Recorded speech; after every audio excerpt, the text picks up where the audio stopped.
Since becoming Labour leader, Keir Starmer has generally steered clear of taking concrete positions on matters of policy. But on one issue, he is crystal clear. Labour wants to get Brexit done. It's a sensible policy to avoid a Brexit-based culture war bringing down his leadership. But there is one element of this direction taken by Keir Starmer which is jarring to some left-wing Labour members. It's the precise opposite stance he took when he was Brexit secretary under Jeremy Corbyn. That's going to be our main theme tonight. We're asking the question how Starmer went from being Labour's Remainer-in-Chief to a born-again Brexiteer. And I'll be discussing that with the supremely, intimidatingly talented Ash Sarkar. How are you doing, Ash? I'm feeling good. I was just really enjoying our little Tysky holding music, aux chord party thing that we had up. I was fascinated by it. That could have gone on for another 5 minutes. Sometimes it does. But when it goes on for 5 minutes, that's a sign we're having technical problems, which we're not having today. So there you go. And we're also going to be talking about why every living ex-Prime Minister has come out against Boris Johnson, ask whether you should call the cops if your neighbours are breaking the rule of 6. And we finally have an unbelievable video which rightly got a Lib Dem mayoral candidate suspended over the weekend. Before we go to our first story, as ever, tweet on the hashtag TyskySour, share the show link so other people join the stream live. First story. As Labour leader, Keir Starmer has retained a laser-like focus on winning back those seats Labour lost in the Red Wall. The aim has shaped the positions he's taken. It's also affected the mediums he's chosen to get out that message. We had a classic example of this genre on the weekend when Keir Starmer wrote an opinion piece in the True Blue Daily Telegraph. So the headline of that piece was "Stop Banging On About Brexit and Defeat COVID." And we can go to some choice sections of that article. He writes, "I want ministers to be fixing the test, track and isolate system. I want to see a plan for how we can protect our care homes from a second wave, support families who are worried about their jobs and make sure children can still get the education they need. Those are my priorities, the priorities of the British people. We should be getting on with defeating this virus, not banging on about Europe. Get on with Brexit and defeat the virus. That should be the government's mantra." Keir Starmer, in conversation with Nick Ferrari this morning, hammered home the message. Let's take a look.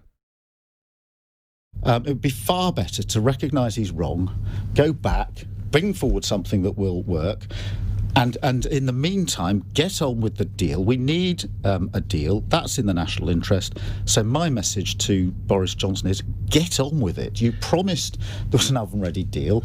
Get on with it. Deliver this and let us focus on what really matters to people, which is defeating this pandemic. So again, very smart politics. Boris Johnson is desperate to drag the Labour Party into a Brexit-based culture war to distract from his disastrous handling of coronavirus. But many left-wingers, as I said, myself included, are finding Starmer's discipline on this question only now a little bit frustrating. And to make this point, to sort of show that, because I suppose people will argue, Starmer was just putting forward the Labour position when he was Brexit secretary under Jeremy Corbyn. It wasn't him who designed the second referendum policy. He was just, its key spokesperson because of his position within the shadow cabinet. But to sort of, I suppose, evidence for the point that he was actually a key driver of that policy, not just its messenger, I want to take us back to a day which I think is probably the most important day over the last 5 years of the Labour Party for, I suppose, determining the results of the 2019 general election. We are going to go back to the 24th of September 2018. So the day before, on the 23rd of September, the Labour Party had agreed a motion which, was very convoluted. It was a Brexit fudge, really. It was a composite compromise motion. And it said that Labour wanted a general election, but they would keep the option of a public vote on the table. I thought it was a bad motion at the time, but it passed. But it was so ambiguous that it was unclear what would be on the ballot when it comes to that public vote. So obviously the People's Vote campaign wanted Labour to commit to having Remain on the ballot. But when John McDonnell went on TV in the morning, so the day after that composite motion was agreed, he made this clarification. What that public vote be on? Because that's where we get into the nitty-gritty, isn't it? What would you be asking the public? You're talking about voting on the deal itself. Would there also be an option to stay in the EU tabled to the public? Because if you look at a YouGov poll, 90% of Labour members would now vote to remain in the EU if the referendum was rerun. No, we campaigned for Remain. We were a Remain party, but we lost. We lost, regrettably, and we have to respect that referendum decision. So Parliament will decide, obviously, what will be on the ballot paper itself. It'll be down to Parliament, but our argument will be actually we want a general election. I think it'll be on the deal itself. If we're saying we respect the referendum, it'll be about the nature of the deal that the Prime Minister brings back, or the one that we can negotiate. And we've put forward our proposals on what our negotiation position would be, like maintaining a customs union, a relationship with a single market, making sure that there's a reform agenda as well within the EU. And we think we can get a deal on that basis and establish a new relationship with the European Union that will protect our economy and protect jobs. But we certainly don't think this government can do that. That's why we'd rather have a general election. So the position that John McDonnell was putting forward there is remarkably familiar if you read Keir Starmer's article in the Sunday Telegraph this weekend. They were both arguing the decision has been made. The question of leave remain is over. Now we have to look forward to what comes next. However, later that afternoon, Keir Starmer, Brexit Secretary, went against John McDonnell when he gave this speech to the conference floor. If Parliament votes down the Prime Minister's deal, or she can't reach a deal, that is not the end of the debate. And Labour must step up again and shape what happens next. Our preference is clear. We want a general election to sweep away this failed government.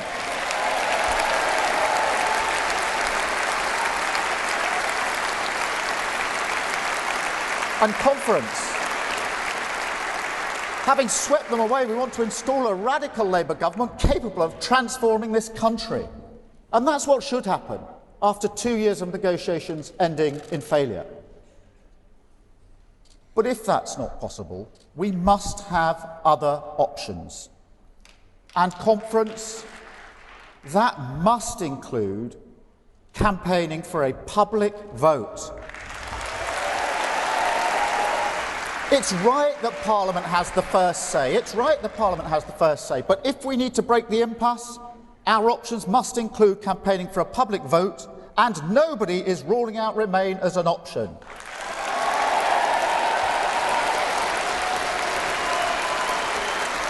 And conference.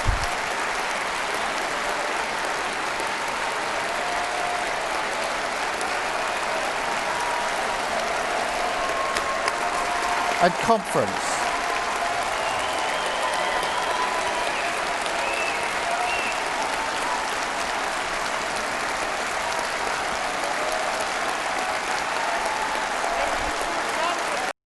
So mixed responses there from the audience. It looked like probably the vast majority of the crowd were standing on their feet clapping Keir Starmer. You saw some people in the front row, one of them Dennis Skinner, who didn't look so pleased about the announcement that Keir Starmer had just made. And he was then unilaterally going against the leadership position, which was to, I suppose, remain ambiguous as to what would be on the ballot when it came to a public vote. Although John McDonnell wasn't that ambiguous. He said it would be on the deal and the leave remain question was over.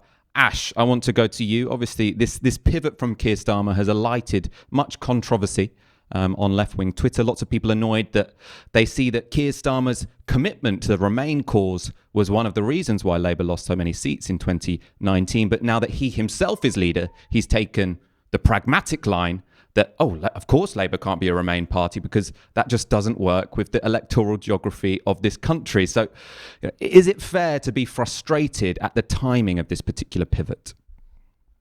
I think it's fair to be frustrated. But the thing that people have got to realise is that Keir Starmer is not an accidental Labour leader, right? He wasn't in that Jeremy Corbyn position of being a socialist candidate, selected to widen the debate, not really expecting to win in 2015. He's done a lightning rod for support from people who range from that Stop the War left to disenchanted students, to people who've come from the Green Party and the environmental movement, who sweep him into a position of huge political prominence of the kind that he's never held before. All right, that's not Keir Starmer's story. Keir Starmer, I think, has for a very long time had his eye on the Labour leadership. I've even heard rumours that this goes back right the way to 2015.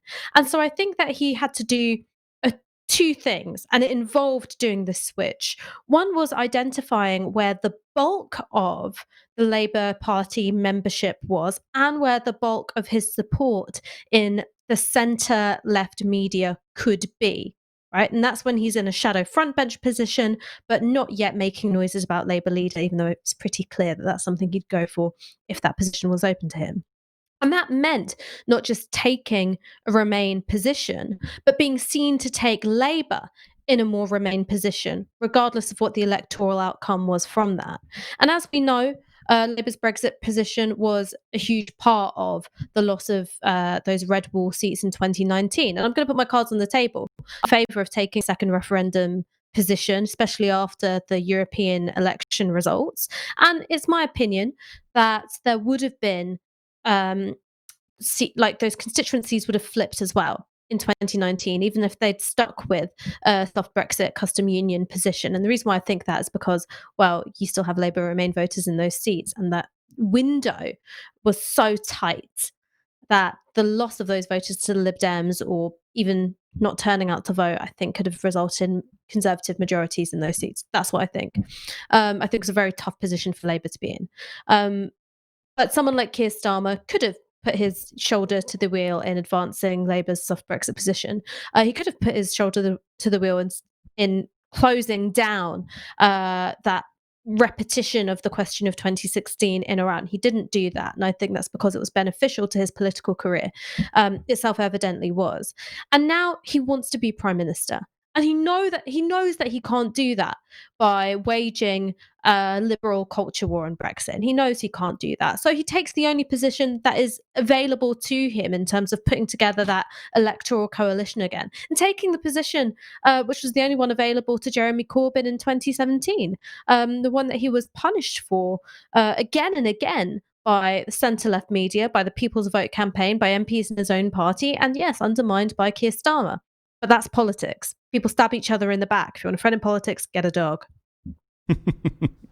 I mean, that speech in 2018, it's often said about that was the moment when Keir Starmer lost Labour the general election, but won himself the next leadership election because he was there. You could see that from the response from the Labour members, that position was popular. I mean, my position on this, I thought I put forward an uncontroversial opinion on Twitter. I was actually trying to sort of quell the hot debate that was going on because I was like, on Brexit. I'm sorry, can I just call bullshit on that? Can I just call bullshit on that, Michael? Because you have never knowingly put across an uncontroversial opinion on Twitter. I have never seen anyone who lives for the beef like you do. It is unreal. It's like you're doing pure lines of unadulterated drama all the time, man. You love that shit. Well, I just don't know what's going to be controversial. So I thought my sort of, third way position was that when it comes to Brexit, no one comes out very well. I think the Keir Starmers, the Another Europe is Possible, the people who were pushing to polarise the debate, to polarise the electorate and say there are only two real options, Remain or Leave. I think they put the Labour Party in a horrible, awful position. But I think the fact that Jeremy Corbyn was swayed by them was because there was so little leadership shown from the top. So, I mean, I agreed with you by mid-2019, I thought Labour's only option was at that point to back a second referendum because they'd led on the People's Vote people for so long.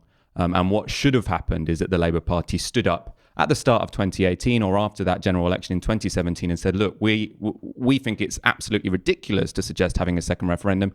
We are not going to have any traction with the People's Vote campaign. We are going to fight for a softer Brexit than that, which is being offered by Theresa May. But unfortunately, they didn't do that. So again, I don't think this is just a story of Keir Starmer betraying Jeremy Corbyn and Jeremy Corbyn did everything right, but he was dragged down by Keir Starmer. I think the leadership of Jeremy Corbyn on this question was weak. They tried to step back and let politics happen around them.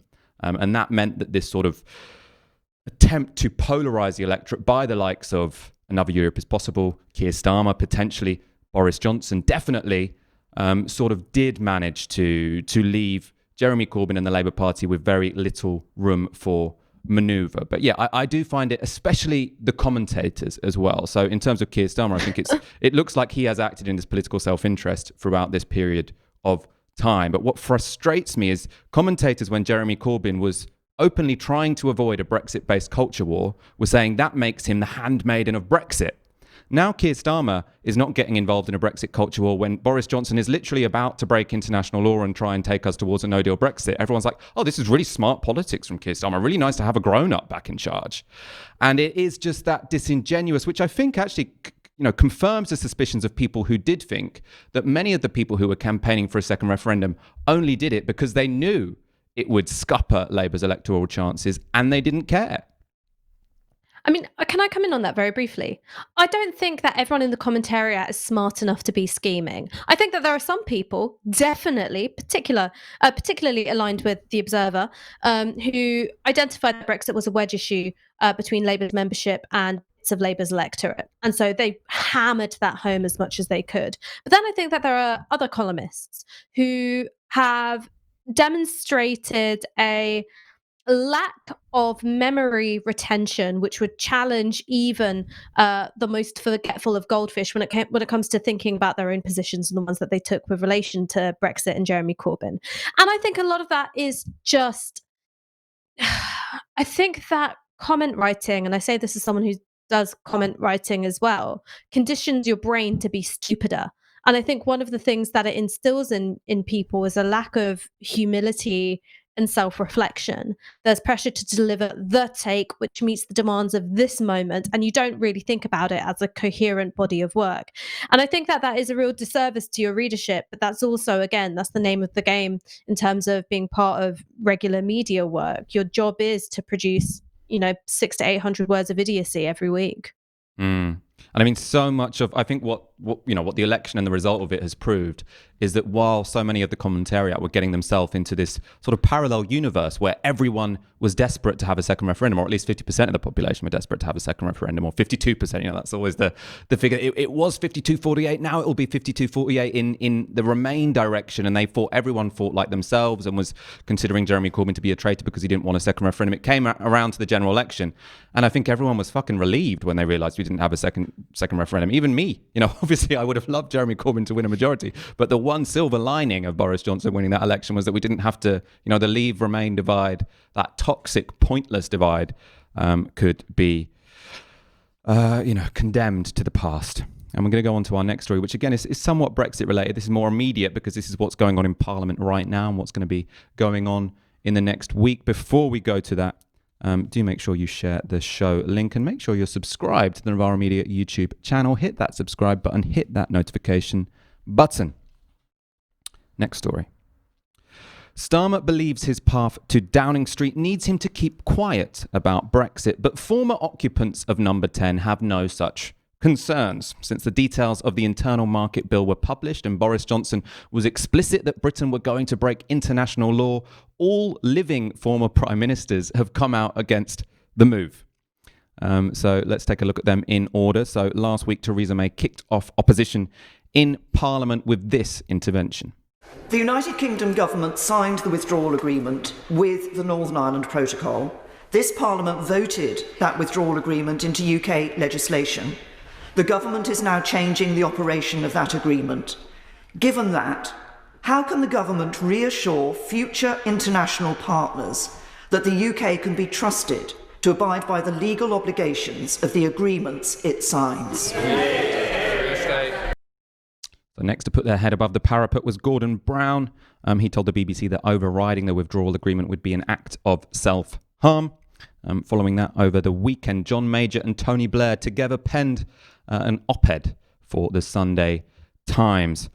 They argued that tearing up part of the withdrawal agreement will jeopardise peace in Northern Ireland, making it harder to negotiate trade deals and destroy trust in Britain. Then this morning, David Cameron completed the set. Let's take a look. Well, passing an act of Parliament and then going on to break an international treaty obligation is the very, very last thing you should contemplate. It should be an absolute final resort. So I do have misgivings about what's being proposed. It's become a running joke in British politics that Tony Blair constantly makes rare interventions. He makes one every month and people are like, oh, this is a rare intervention from a former prime minister. But to have 5 coming out, within a few days on the same issue is somewhat rare. We don't, that's unusual. Prime ministers from both parties coming out and delivering basically the same line, the same verdict. It might affect some Conservative MPs, how they vote. That will be something to be seen over the coming days and weeks. But Ash, the question I want to put to you is, will all of these clips, all of these former prime ministers, former members of the establishment coming out against Boris Johnson actually be music to the prime minister's ears, and especially music to Dominic Cummings' ears? Oh, yeah, I think you've got it in one. This is good news for Boris Johnson. It's good news for Dominic Cummings. I mean, Tony Blair condemning a breach in international law is like Myra Hindley giving advice on safe childminding. It is beyond hypocritical. It's disgusting, really. But the visual, the optics of John Major and Tony Blair coming together to co-author an op-ed, well, it creates the room for Boris Johnson to say, well, I'm not like anyone who's come before.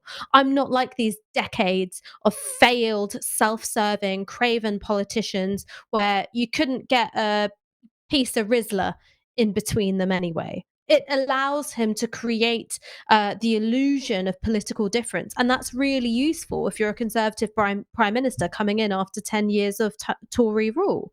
I also think that, and I think we're going to come to this, which is to what extent is this proposed breach of international law a gambit or a sort of sincere break with international and constitutional norms. But I do think that this is something which is distinct about Boris Johnson's project. It's, I think, a canny gamble on 2 sides. One is he's betting that your average voter doesn't really care about breaking international law. And in fact, perhaps quite likes the idea of Britain being swashbuckling, the maker of the rules and not the taker of the rules. And then I think the second gamble is that it will be worth pissing off the EU, as ultimately we're entering into at least a decade, perhaps more, of weakened international governance.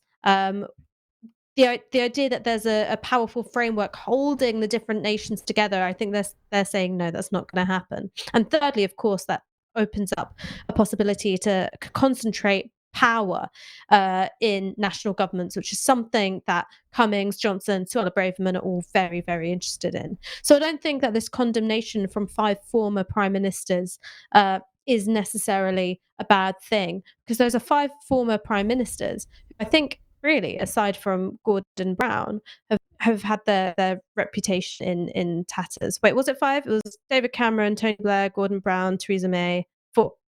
John 4. Major. Wait, You didn't have John Major. John Major, Tony Blair, Gordon Brown, Okay, David Cameron. John It was Major, 5. Theresa It was May. 5. You mentioned Tony Blair. I had a horrible moment this morning when I read the Politico morning email that Alex Wickham writes, and I found myself agreeing with an unnamed anonymous cabinet minister. Let's get that up. We made a similar point to you. So Alex Wickham, he tweeted the point as well. He says, ministers pretty chill about interventions from former PMs. One on Blair. Our breach of international law cleans up 2 lines of the withdrawal agreement to protect the Good Friday Agreement. His breach of international law was an illegal war that killed 500,000 people. And I think, they've actually hit the nail on the head there.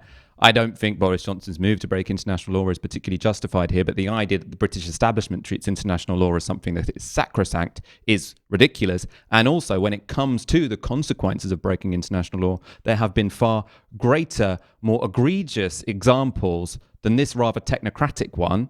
Although actually, no, I mean, it's to underplay it to say technocratic, because it could have effects on the Good Friday Agreement, but it's vastly less significant than an act of unprovoked war on a foreign country which has destroyed a whole region.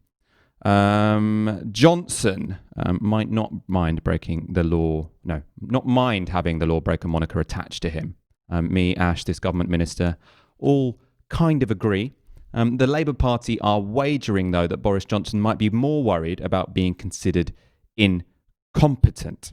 And to see how the Labour Party are sort of utilising this line, we can take a look at a speech by Ed Miliband today in the parliamentary debate on the internal market bill. Now, Ed Miliband was speaking because Keir Starmer is currently self-isolating because someone in his household has the symptoms of coronavirus. That's a story which I'm sure will keep developing throughout the week. But before we show you this, so remember that the context of this video is that Boris Johnson has justified breaking international law by saying that the EU has threatened to exclude Britain from third-party status when it comes to agricultural goods. So he's saying if we don't break international law, we could find ourselves in a situation where Britain is not able to export agricultural goods, export food to Northern Ireland after Brexit happens. Let's take a look at Ed Miliband in the House of Commons earlier today. And the Prime Minister tried to slip this in. I don't know whether the House noticed. There is an irony here, which is that, as if this wasn't enough, this bill does precisely nothing to address the issue of the transport of food from Great Britain to Northern Ireland. It is about two issues where they're going to override international law. It's about exit declarations, Northern Ireland to GB, and the definition of state aid relating to Northern Ireland. The Prime Minister wants to tell us that there's another part of this bill that I haven't noticed that will deal with this supposed threat of the blockade. I'll give way to him. I'll very happily give way to him and tell me, he can tell us. I'm sure he's read it. I'm sure he knows it. I'm sure he knows it in detail because he's a details man. Come on, tell us what clause protects the threat that he says he's worried about GB to Northern Ireland exports. I give way to him. Well, the right honourable gentleman can't give way unless he's asked to. There you have it. He didn't read the protocol. He hasn't read the bill. He doesn't know his stuff. Right. Lots of people have been saying now, why didn't Ed Miliband do that when he was leader of the Labour Party? I've actually seen some rebuttals of that, which is that Ed Miliband was actually quite good at PMQs when he was leader of the Labour Party, but people don't actually care about what goes on with the House of Commons. So we shouldn't get too overexcited about the fact that he did seem to completely own Boris Johnson there. But it did seem like, potentially in future debates, this idea that you challenge Boris Johnson to explain why the thing he is planning to do solves the problem which he has, supposedly located. That was pretty effective. Boris Johnson didn't have any answer to how this bill, as currently formulated, would stop the European Union from blocking agricultural goods going to the Northern Ireland if that's what the government are actually so scared of. Ash, what do you think of the return of Ed Miliband, even if it is just because someone in Starmer's family has symptoms of coronavirus? Well, Ed has, as you've said, always been quite good at PMQs. I imagine he's got a bit less pressure on him because he did have an awful time in the press. It frees him up to perform better. So I think these interventions are welcome. We might even see a few more of them. He makes good parliamentary TV. I think, though, when it comes to the points that he's making, he's nailing Boris Johnson as someone who doesn't care very much about his job, isn't particularly competent. And maybe that will have some sway with conservative backbenchers who don't think that they've got much to gain by way of promotion in a Johnson-Cummings-led government. And maybe you'll see a bigger Tory rebellion on this bill than planned. However, I think ultimately in terms of cut-through, this doesn't have a great deal of cut-through, certainly in English politics. I think that people have sort of tuned Brexit out. This is a highly technical issue to do with international law, to do with sovereignty, to do with tax and the transport of goods. I don't think that this is going to be something which Johnson or Cummings goes, ooh, this is going to really cut through to people and lose us a few votes. We're about to go on to our next story. There are 1,500 of you watching. If you're new here, thank you for tuning in. Regular viewers will know we go live every Monday, Wednesday and Friday at 7 p.m. The Bastani Factor is also going to be back tomorrow at 7 p.m. That is going to be an excellent edition. It's going to be with Patrick Maguire and Gabriel Pogrund, who've written a much talked about book. It has lit up political circles about Corbyn's time as leader of the Labour Party. Make sure you tune into that, and if you hit the subscribe button and the notifications button, you will be informed when that happens. And we have a super chat from Anne Hayfield, so thank you so much for that. We do appreciate those. They keep us going, as does your support at novaramedia.com/support. Straight on to the next story.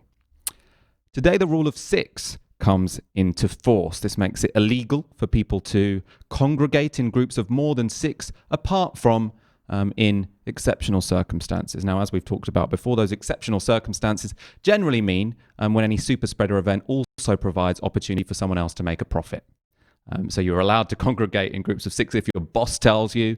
You're potentially allowed, well, there'll often be more than 6 people in a pub, even if you are ostensibly sitting on different tables. So there's some incoherency here, but in any case, a big topic which has been dominating the news today, which all politicians are getting asked, is that given it is now illegal for people, apart from in these exceptional circumstances, to congregate in groups of 6, would you call the police on someone who was in a bigger group? So if your neighbours are in a group of 7, would you call 999, or I think it's 111 because that's the non-emergency line, don't call 999. Would you call 111 to snitch on them fundamentally? So the first person who was asked this today was Kit Malthouse. He's the Justice Minister, and this is him speaking on the Today programme this morning.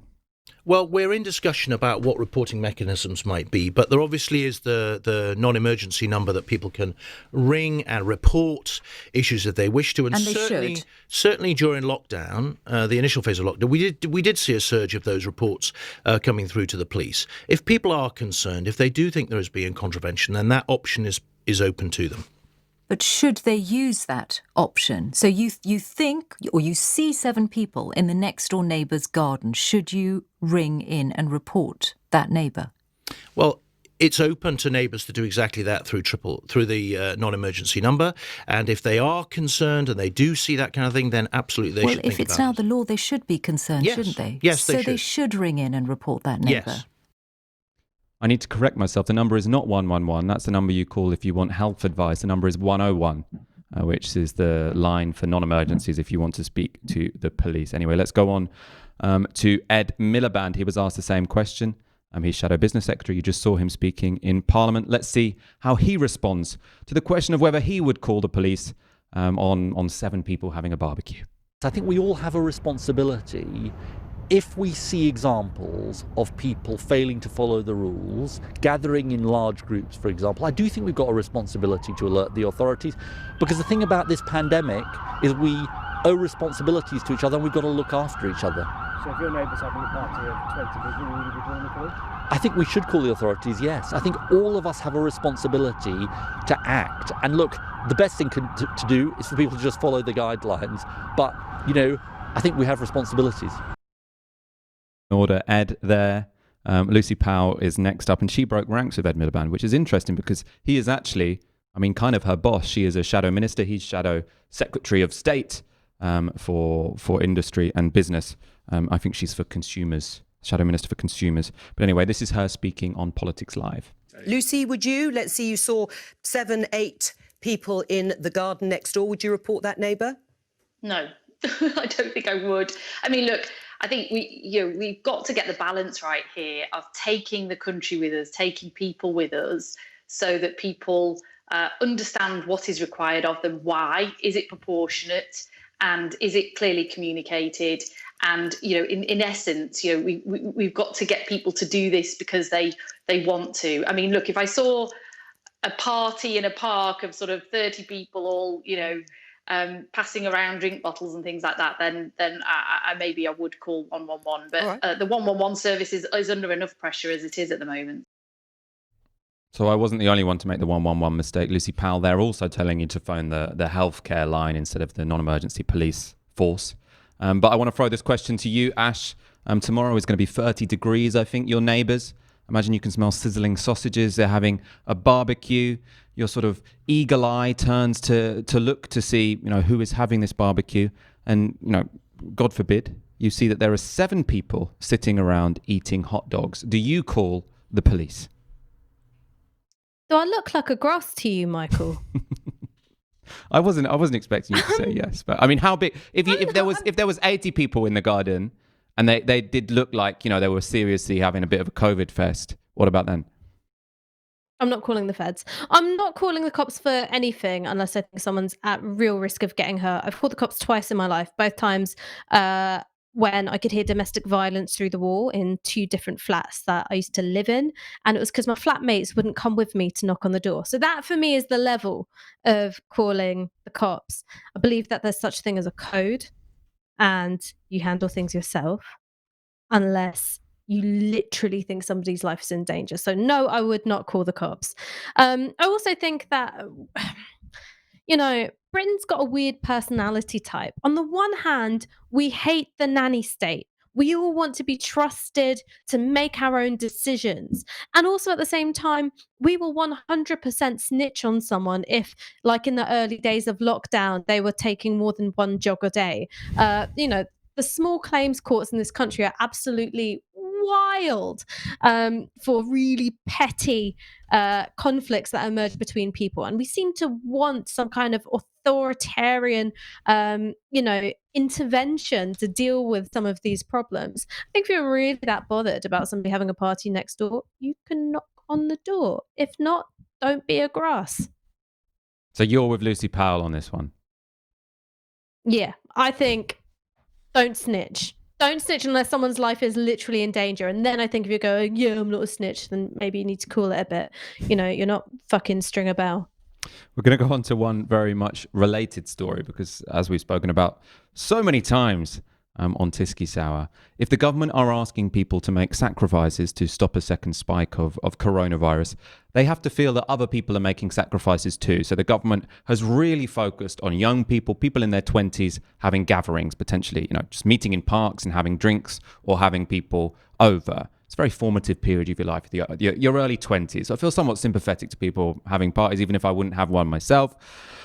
But to get people to follow these guidelines, to get people to make that sacrifice, to not have those parties in that formative period of their life, they need to think that other people are doing the same, that other people are making similar sacrifices in their life. And this is made much harder because the Conservatives spent the last month telling people that it was their national duty to go out and sit in busy restaurants and sit in pubs.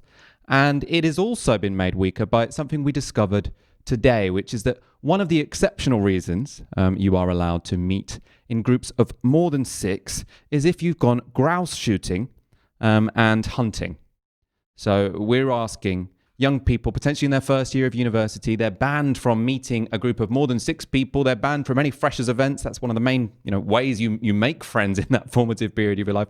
But rich people are allowed to go grouse hunting. This was a story in the Huffington Post today. Apparently the government had scheduled a meeting specifically to talk about this topic, to talk about how hunting and grouse shooting would be affected by the rule of 6. The meeting was eventually cancelled. Paul Waugh from the HuffPo writes that was potentially because they thought other people would block it because it looked so bad, but it has gone ahead. You are allowed to go grouse shooting and hunting, even though it's against the law in other circumstances to meet in a group of 6. Ash, will you be donning what do you wear when you're grouse shooting? It's barber jackets, isn't it? Barber jackets and lots of sort of corduroy. Jodhpurs? Do rich people wear jodhpurs? What? Is that what you wear? Jodhpurs? Jumpers? Or is that for horse riding? Jodhpurs. Oh, I've never even heard that. But yes, sounds like, apparently. Fox is telling me that's what they wear in horse riding, and so they would do it if they were hunting. Yeah, I've got no idea. Look, this is the Tory party looking after their donors, isn't it? It's the kind of thing their donors want to do for fun. They'll go, I don't bloody see why I can't go out with a rifle and shoot something. Perfectly safe. Not even any cleaners for me to get coronavirus off of. I don't know what you're talking about. Yeah, actually, to be honest, it could easily have been a quid pro quo for some backbenchers to not rebel on this internal market bill. They say, if you vote for us for our form of Brexit, then we will let you go hunting, even though we're banning people from hanging out in their garden with 7 people. Could be. But can I just say, I know that this isn't a word that we're supposed to use on Tysky Sour, but hunting really is for cunts. It just absolutely is. What kind of person do you have to be to go out there with a gun, just looking to shoot some idiotic birds, which have been sort of cultivated and encouraged to breed, on some moorland? What kind of person do you have to be?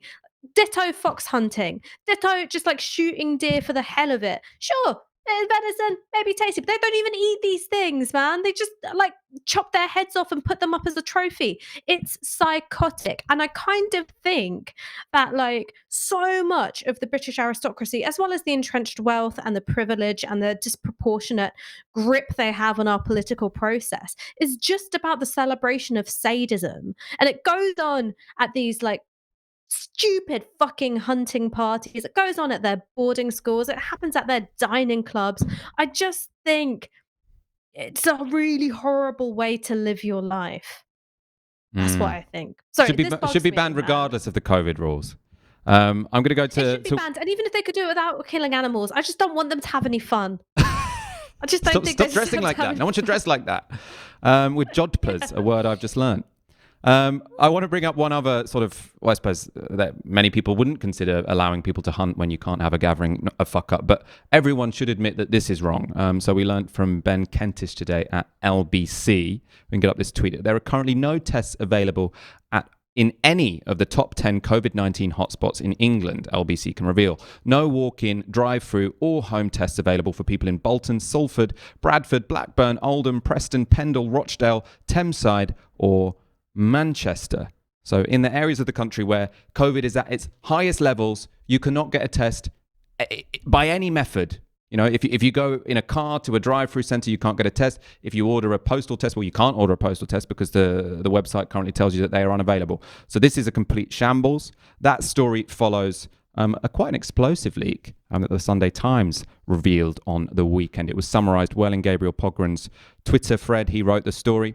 So let's get this up. Exclusive. Thousands of people with COVID-19 are taking tests that will never be analysed, warn government docs marked official sensitive. Our world-beating testing programme has 185,000 swab backlog and is so stretched it's sending tests to labs in Italy and Germany. It goes on. Most UK laboratories are clearing fewer tests than their capacity as they are hit by chaos in supply chains per the leak. The government claims it has capacity for 375 tests a day, but the actual number of people being tested for coronavirus is closer to 62,000 a day. And then Randox, a Northern Ireland firm, pays Tory MP Owen Paterson as a consultant. It won a £133 million testing contract unopposed at the start of lockdown. It disposed of 12,401 used swabs in a single day on 2nd of September. The firm has voided more than 35,000 used test kits since August. So the thread goes on to sort of explain why some of these tests were voided. The example it gives is thousands that had to be thrown out fundamentally because they were transported to Germany because British labs were chock-a-block, had run out of capacity and were transported at the wrong temperature, so they ultimately had to throw them away. And I think there's two things from this story really to hammer home. One is the really obvious one, which is driving me mad, which is the fact that the government, according to Gabriel Pogren, they're averaging 62,000 tests a day. Now, they could say, the government could say, look, 62,000 tests a day, it's still more than some countries. I haven't looked at the figures particularly recently. I don't know if that is more than other countries. But what they are saying, and what sort of I find so, it's gaslighting really, is they're saying they have capacity for 375,000 tests a day. Now, capacity means if we had this much demand, the maximum we could do is 375,000. Now, what the government are managing is 62,000, and they're saying we've got too much demand, we can't do more than 62,000, but at the same time we've got capacity of 375,000. Now, Ash, I know you did English literature, and that's the discipline you come from. Is there some dual meaning of capacity that I am misunderstanding? So what the government is doing here is a literary device that you might not have heard of. It's called lying. Are you familiar? I do remember that mentioned actually when I was doing my GCSEs the last time I studied English. Yeah, it's just complete bollocks, isn't it? Capacity means that there's demand for this amount. That is what you can do. It's not, we could be doing hundreds of thousands of tests per day if, Deus ex machina, the hand of God comes in and sorts it out, or I don't know, superheroes come from outer space or something. No, it just means, can you literally do this thing? And clearly we can't. And I think what this testing debacle shows is that the government has been able to, I think, quite cannily hack the public conversation. They did that with Matt Hancock's 100,000 tests per day, which were really nothing of the sort.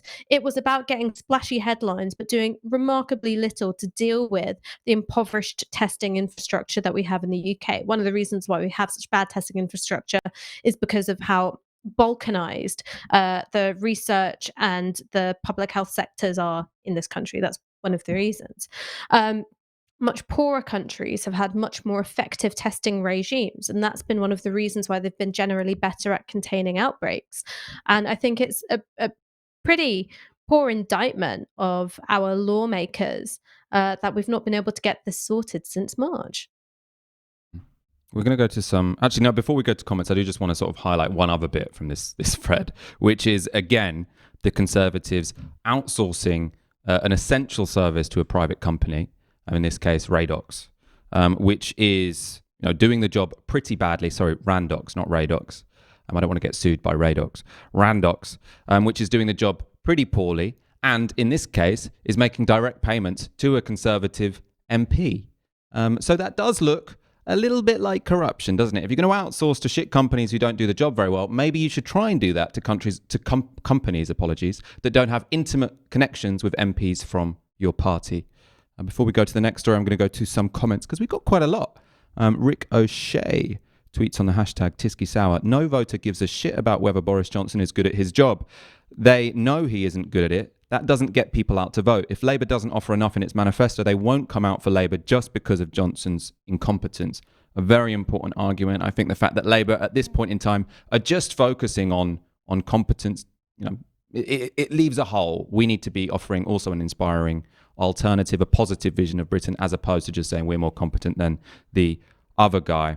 Richard Mischuk gives us a super chat. Here's some money for great shows. Thank you very much. And Matthew Coe with a £10 super chat says, thank you for your many informative videos across a wide range of topics. I wonder is that Matt Kerr, the Scottish politician who appeared on our debate for the Momentum NCG? Whether you are or not, thank you for the donation. Matt Kerr, the Scottish politician, is brilliant and very good speaker, even if he had a bad internet connection when he came on. Natasha Hickman says, I know you love a birthday shout out, so please can you say happy birthday to my partner Simon? Your show is the only thing he turns the TV on for. Happy birthday, Simon. I hope you have a brilliant day. I do love the birthday shout out. And Adam Hominem, which I assume is a pun, not your real name, with a £20 super chat. Thank you very much. From Jodpers to Do Ex Machina. Always love listening to Tysky Sour. Let's go on to our next story. This is it's quite a short story, but I wanted to bring this up because this is when a Labour politician has done something good. We spend a lot of time sort of complaining about politicians not being good enough or being duplicitous or lying to us. Here there was an intervention that I thought was actually pretty effective. It was from Mark Drakeford, who is leader of Labour in Wales and the First Minister there.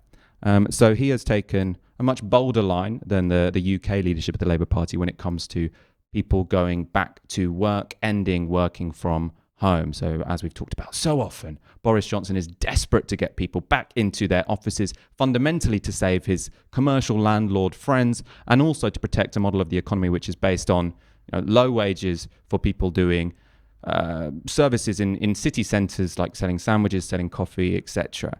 The Welsh leader has gone for a bold line, which is to say that even after the pandemic has passed, I want 30% of people to continue working from home. Let's watch him explain this policy to Tom Swarbrick on LBC over the weekend. Why do you want to do this? Because although coronavirus has been an awful experience, there are some good things that we've learned through it, and we want to capture that learning.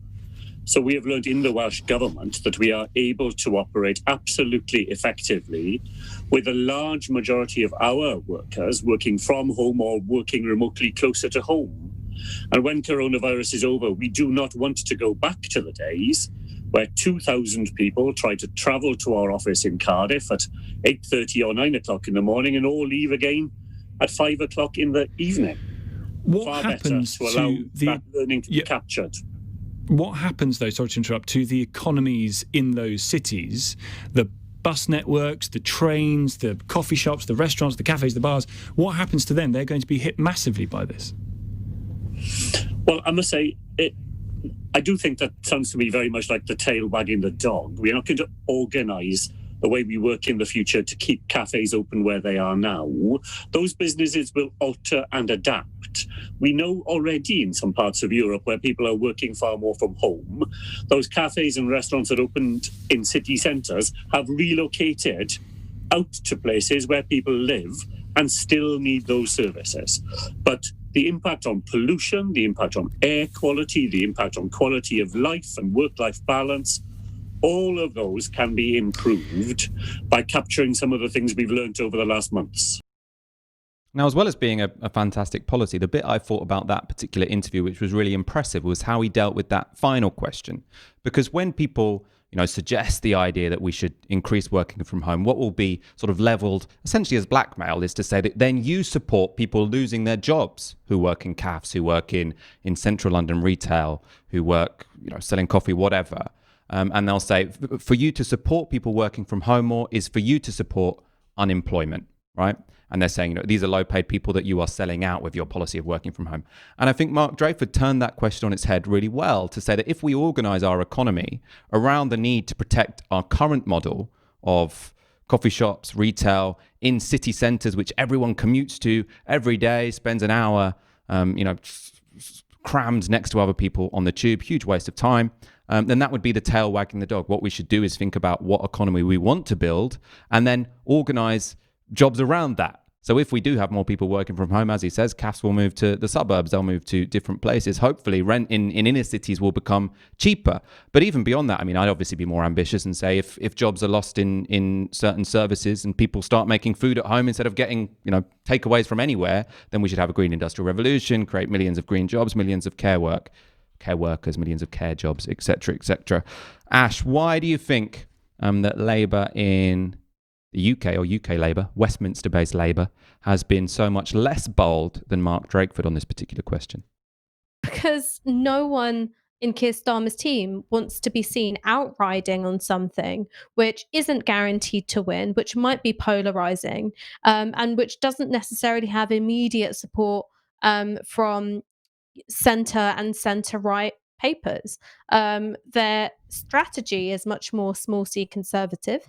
I think they're gambling on not having to say anything until 2024, and by that time the government's reputation will be in absolute tatters. And I think that's a really bad way of politics. Politics is about convincing people that a vision of their lives can be different, not just by saying that you'll do whatever it takes to keep things the same, only you'll do it better than the other guy. That's not, I think, why anyone really votes Labour. Certainly not why I did in 2017 or 2019. And what you end up doing is losing the, no pun, sense of political momentum, of being able to identify the seeds of something better that it's possible to glimpse in a crisis and saying these are things that we should continue doing differently. I think working from home is one of those things. There are, of course, drawbacks with it in terms of loneliness, increased bills, that kind of thing. But those are all things which can be dealt with. The benefits of it, more family time, less time commuting, less stress, I think speak for themselves. And it's striking to me that in this discussion about whether or not to work from home is that we very rarely say that you go into the city of London and all those skyscrapers, those are all still empty. So what's being encouraged here is that, some of the lowest paid white collar workers all have to shuttle back onto the tubes and the rest of it, whereas the rich are all quite happy working from home and will probably continue to do so. Really well put. That's an important contrast for us to keep reminding everyone of, because the government are sort of trying to make this seem like we're all in it together, but it is actually only one subsection of white collar workers which will be forced back into their offices. We're about to go on to our final story. First of all, we've got a couple more comments, a super chat. Phil Breen tweets on the hashtag Tysky Sour, perfect description by Ash of the bloodlust of those psychopaths that hunt. And Roberta JM with a tenner says, we should make sure you guys get the DAB license, Michael. Can Novara create a specific crowdfunding campaign for that? Love you all. I'm not sure about the specific crowdfunding campaign. This was a reference to, I think, was it last Friday's show when I was saying that one of the things I would love Novara to branch out into was having a DAB platform, because obviously, our audience is growing online, but which is brilliant. Thank you all for tuning in. But I think if you want to get into, taxis, cabs, if you want to get into people's workplaces, then it does help having that DAB channel, which is why something like LBC is so effective. But as we talked about so many times, why LBC tends to be weighted towards the right is because all of these things are corporate owned. So potentially if the left could crowdfund some sort of DAB station, we'll see. We'll keep it in the back of our minds anyway. Slow burner, that one. we're going to go to our final story, but actually, first of all, I do want to say one more thing, which is that Novara Media Tysky Sour is only possible because of your kind support, because of our committed subscribers. If you are already a subscriber to Novara Media, thank you so much. You make this possible. If not, please go to novaramedia.com/support and donate the equivalent of 1 hour's wage a month. Our final story is a big one. We're going to show you a clip which is phenomenal, shocking, bizarre. The Liberal Democrats have had a bad few months, from believing Jo Swinson could become Prime Minister to Jo Swinson losing her seat. The party now languish with only 12 MPs in Parliament and at 6% in opinion polls. And this weekend, it got worse. So they were forced to suspend a candidate to be the mayor of London, the Lib Dem candidate, or someone who was a prospective Lib Dem candidate for the mayoralty of London, after an anti-Semitic video of her emerged. We're going to show you that in one moment. First of all, some background. So this is the now ex-candidate in question. It's Gita Sidhu Rob. She's a millionaire health food entrepreneur who recently held the position of vice chair of the People's Vote campaign. So you can see how she would become a prospective mayoral candidate for the party if she's come straight from the People's Vote.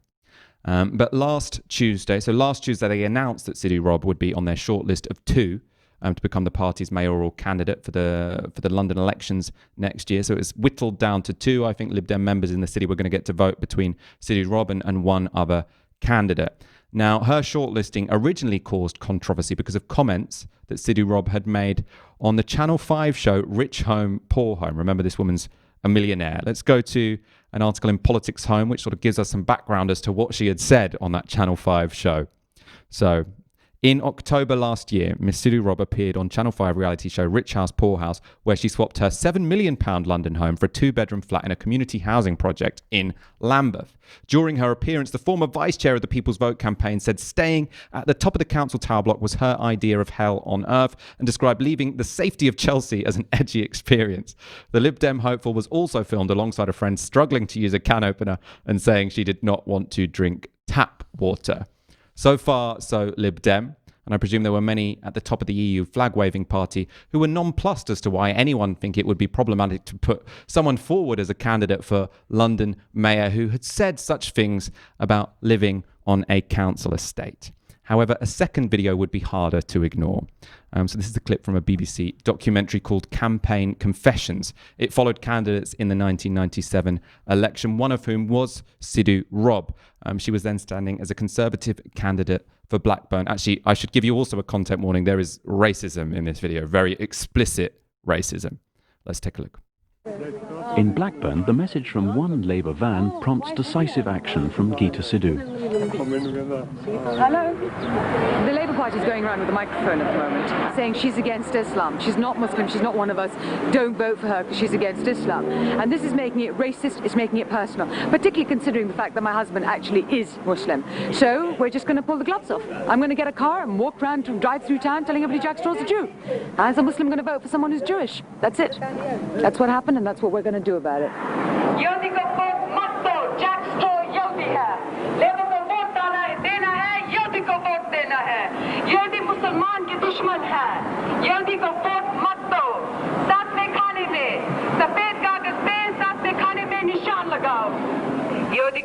I didn't want racism and bigotry to play a part in anything that I had anything to do with. I object strenuously to it. I did it because I was furious.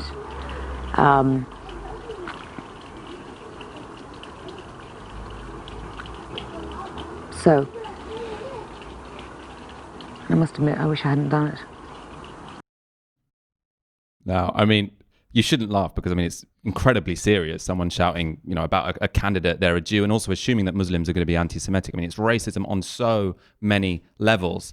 It does, that pause, and then she says at the end, I shouldn't have done it. And at the beginning, she said, I would never want to be involved in a racist campaign. And that is the most overtly racist campaign. I mean, I've seen a clip of in a long time. And she wasn't suspended from the Conservative Party either. She made it to general election day. Obviously, she lost.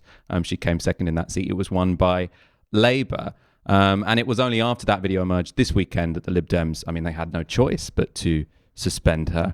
I mean, Ash, watching that video, I mean, This was in 1997. Since then, for the Conservatives, since then, this person has become a vice chair of the People's Vote. She's then moved, into quite high positions or potentially quite high positions in the Lib Dem. She was shortlisted to be one of the 2 people who would stand as the Lib Dem candidate for the mayor of London. This has come out, and she's, they've had no choice but to kick her out. What do you make of this story? I mean, watching that video, you're right, it's completely shocking. It's like spherical racism. Whatever standpoint you use to look at it, you see racism. It's racist against Jewish people, and it's also racist against Muslims in terms of the expectations she has of how Muslims and Jews will relate to one another.